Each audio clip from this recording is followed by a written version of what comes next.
Hello, everybody, and welcome back to the Current Events Podcast. I'm starting back right after our break. So I'm joined by Avi again. Hi, I'm Avi. So today we're going to start out with talking about the big news recently, which is Iran. Yeah, so there are so many different things to keep up with, but let's just start at the beginning. U.S. forces killed Iran's top military leader named Qasem Soleimani. I hope I'm saying that right, which marked a major escalation in U.S.-Iran tensions. He was considered to be the strategic mastermind behind Iranian influence in the Middle East. So then lots of things happened after that. So after the attack, Iran basically said they're going to abandon all uranium enrichment limits that were set underneath the 2015 Iran nuclear deal. And then the U.S. responded the U.S. didn't respond. You can take that out. And then eventually the U.S. basically suspended all their support for anti-ISIS operations in the Iraq-Iran region just to focus on protecting U.S.-led forces. So then that escalated even more because Iran fired 22 ballistic missiles at U.S. forces and Iraqi military bases. Luckily, no American or Iraqi lives were lost, but tons of building damage, etc.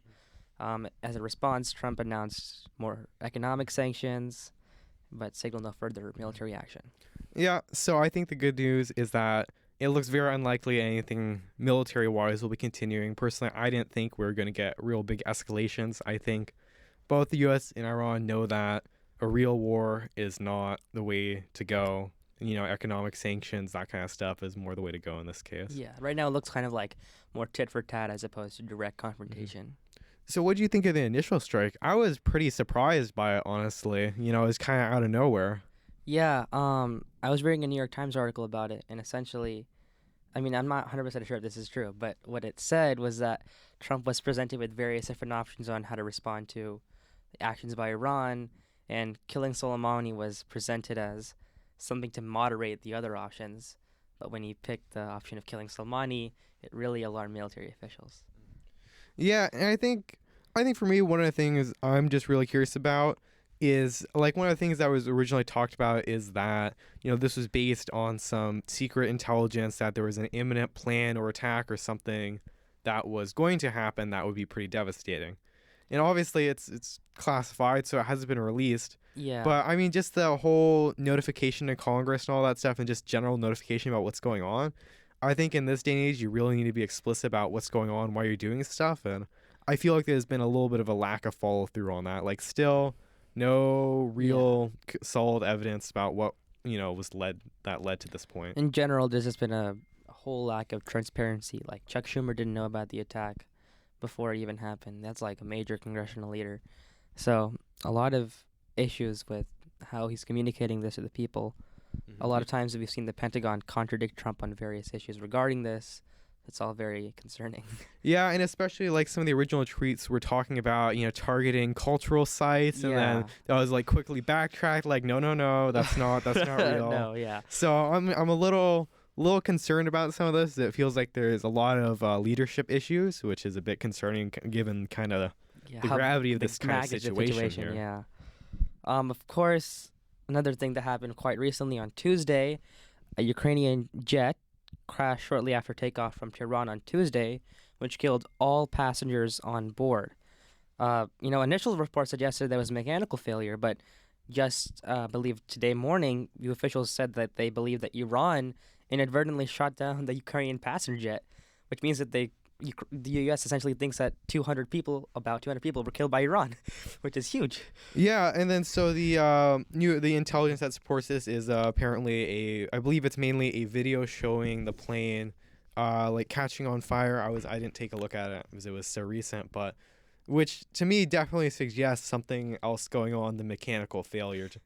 I mean, this is not the Boeing model that everyone's been talking about recently, the new one that's got some other kind of issues. This seems, from my understanding, just to be a pretty reliable in the sense that this hasn't really happened with it ever before. Yeah, I mean, the timing is just so coincidental, and the fact that somehow no Americans were killed, no Iraqis were killed. I mean, no Iranians were killed. That's so perfect of a situation that I don't know. I'm kind of skeptical. Yeah, I'm feeling a little suspicious of this too, and I think especially with the video, I'm gonna be interested to see what more worldwide reactions to this are gonna be. Yeah. It's about especially from a lot of the countries that had like lots of citizens on that plane. Yeah, for sure. Yeah. Do you want to move on to Australia? Yeah, sure. So I mean, this has been going on for a little while now, but Australia is being hit hard by a lot of wildfires right now. Yes. It's pretty crazy. They've recently hit, maybe a week or so ago, their highest ever national temperature average ever, which was like crazy 105.6 on the average across the entire nation, which is just crazy to think about. They've already prompted a series of evacuation and rescue events ahead of weather that's expected to worsen over the weekend. Like, there's been states of emergency, so not a good situation. Yeah, and from my understanding, it doesn't look like it's going to be getting any better soon. So it's pretty concerning actually too. Luckily, we've had a lot of, celebrities and activists raising lots of money.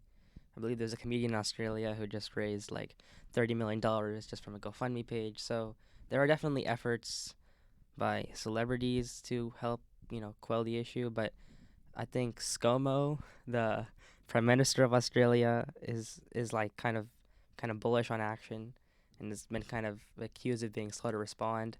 So Yeah, I've heard a lot about criticism of him, about his responses, about how he's acted in some of these, precedent and meeting people. Like, obviously I'm not super familiar with him, but it seems like there's a general feeling of resentment towards him at the moment. yeah, And so on a more domestic side, actually, this fairly recently, Puerto Rico was hit by a 6.4 magnitude earthquake, which is apparently the worst in around 100 years. yeah. It's important to note that they've also been hit by a pretty devastating hurricane past 2 years, and then now they're hit by this, before the 6.4 or 5.8 earthquake, and now the 6.4, and it's just been going on all week, and it's been just hammering, the state. Yeah, and I think it's been a little bit overshadowed by Iran. I feel like there's definitely been a lack of reporting on this, in my opinion. Yeah. It's all just been Iran. I mean, So, the news cycles right now, it's election, impeachment, Iran. There's not much space for much else. But it is big news. Like, there have been power plant shutdowns. People have been injured. People have been killed. There has been an emergency declaration signed by President Trump that has enabled disaster relief for the island. So it's not being completely ignored, just, I feel like, neglected by the media. yeah, it's been taking a little bit of a back burner recently. For sure. But it is good news that hopefully Puerto Rico will get some federal relief for that. I mean, they've certainly had enough problems recently as is, so Yeah. hopefully they can recover from that too. For sure. Well, so to keep in the interest of keeping this week's episode short, we are going to end it after these three little bits of news. I'm David. And I'm Avi. Thanks for listening.